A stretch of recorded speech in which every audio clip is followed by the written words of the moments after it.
There too, sometimes if you're newer, you can start to think like, oh man, this is so nice, everyone's gonna love it, the rental market's so hot, I'm gonna push that rent. I'm just gonna push it an extra $50 or $100 a month and see what I get.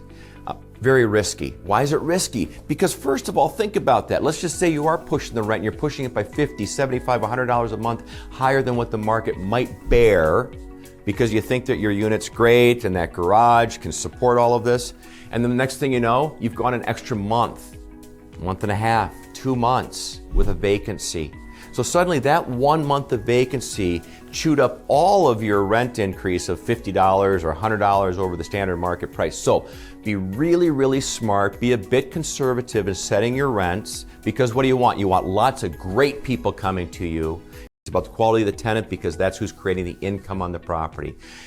Can't sit on vacancies. Vacancies are killer. So there too, let's get our rents right. Let's not make sure we don't have any vacancies any longer than we need to. So tenants, speaking of tenants here too, this can be something that can affect, this is I think mistake number 4, I'm on number right now. So this can affect both newer investors as well as people who've been in the business for a while, and that is you're not digging deep enough into the quality of the tenant.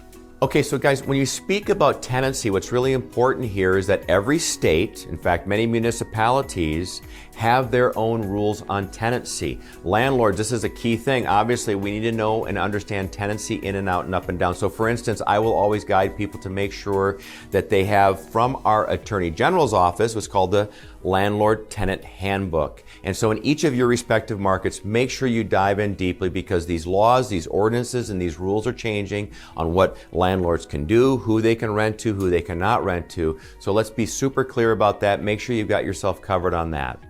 And especially, let's say that you've been on the market with your vacant 2-bedroom upper duplex unit for a matter of a few weeks and you just haven't found somebody yet. And the next thing you know, whether it's through Craigslist or one of the other places that you've got this advertised, somebody comes along and you're just like, I don't want to be vacant for another month. I can't afford to be vacant for another month. And the next thing you know, you start compromising on your tenant quality by not going through thorough tenant background checks. Okay, this is really important. It also gets really important in many states where it's mandatory on a multi-unit building for a landlord to fully check out to make sure they understand the background of a tenant.